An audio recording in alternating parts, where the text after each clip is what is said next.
So the next podcast is focusing on primary and secondary sources of information, so essentially research. We need accurate information about our target audience, who they are and what they want. And that's because basically the digital media sector is expensive. Projects literally run into the millions of pounds, but budgets are tight, time is tight, and the consequences of getting it wrong are massive. If you've spent millions developing a video game, but then you get the marketing wrong and the video game wrong, you've lost a lot of money and you're not recouping that in the form of revenue. Research has to find out what the target audience wants, or who your target audience is. It should be accurate and timely. So you're trying to do that when you're developing or just before, rather than looking at research that is 3, 4, 5 years out of date. And ideally, you should mix primary and secondary research to get as much information as you possibly can. So you might want to find out about your target audience, and you can find out information about them in these categories. These are the ones that we've talked about in previous podcasts, about the categories that the spec highlights, so gender, age, ethnicity, location, income, accessibility. Those things are all important, and you've got to remember that your research is twofold. You find out who your target audience is and what they want. You also find out what's already there, what does exist, what's a good product, what's a bad product, what's best selling, which current adverts do they like, which ones do they dislike.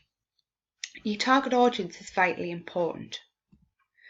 So your first thing to think about is a primary source. It's taken directly from an original source. So here you're going to talk to somebody. You're carrying out questionnaires, surveys, focus groups. You are the one doing it, and you're going to get the information firsthand. You're not interpreting somebody else's survey. It can often be seen as being most reliable, but you can personally sort of skew your results based on how you're asking the questions and also your own agenda. If you're leading people, you're finding out the wrong thing. So if you're saying, you like my product, don't you?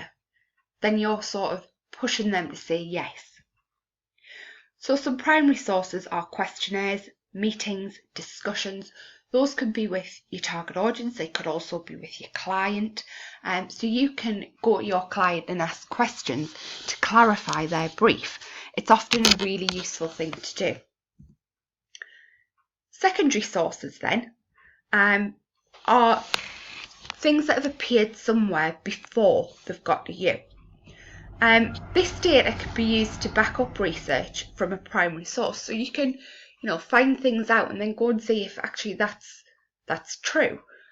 So for example, if somebody says they would, for your product, would pay £25, you can go and see if other similar products are selling for that. Because if they're selling cheaper, you're going to have to make yours much, much better in order to beat your competition and force people into paying more. So secondary sources include websites and books and statistics. Websites like Intel hold different analysis of things and research that's been done by other people that you can draw on. But this can be hugely expensive. Some reports can cost hundreds of pounds, but actually when you get into them, might not tell you that much. Sometimes secondary sources can be unreliable because they're biased and can contain opinions. You're not 100% sure what agenda the person has who carried out this research. You don't know how or where. You don't know if they have gone to one town and asked 5 people and took that as being a massively extensive research project. And that's a bit of a problem. If you are going to use secondary sources, you need to think about the date it was carried out. If it's 10 years previous, it's not much use to you. You also need to think about who the author is.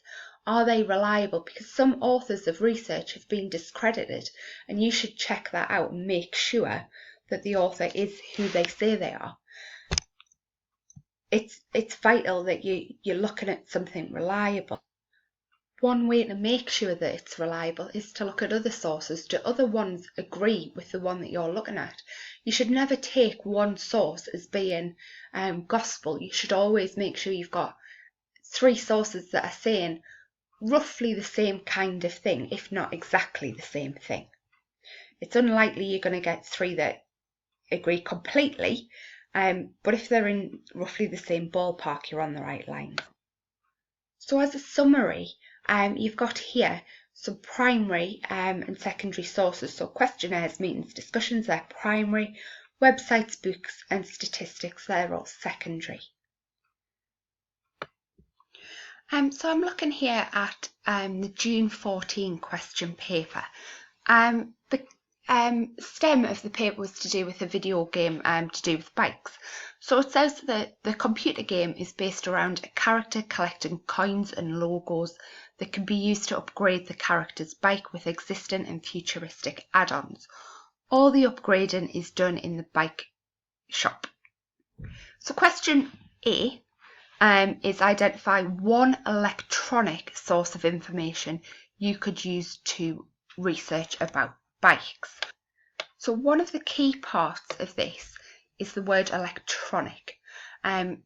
You're answering based on an electronic source of information. So straight away you can rule out a book, because a book is not electronic. So if we swap to looking at the question paper mark scheme, you can see here from the mark scheme that you've got bike manufacturer's website, and bike is underlined, bike retailer or distributor's websites, bike blogs, and bike wikis. It says that it must be in context, and in this case it means bike.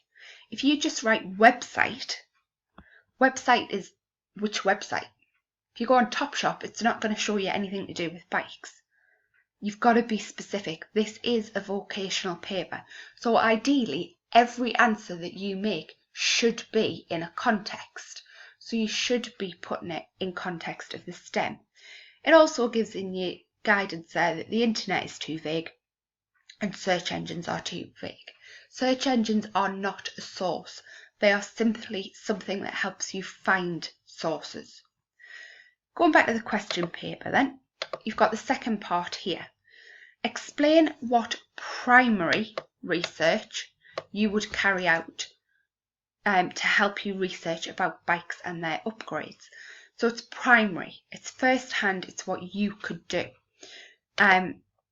So again, you're automatically ruling out things like websites. So it says 2 marks for a suitable response with expansion. So visit a specialist bike shop, because again, you couldn't just visit your local newsagents, to gain images of the scenery. Interview a bike shop manager to gain knowledge of how bikes are upgraded. Again, it's talking about context here. If you just interview a shop owner, you could be interviewing a beautician who owns who does manicures and such like. It's not really relevant to the context. If we then go on to look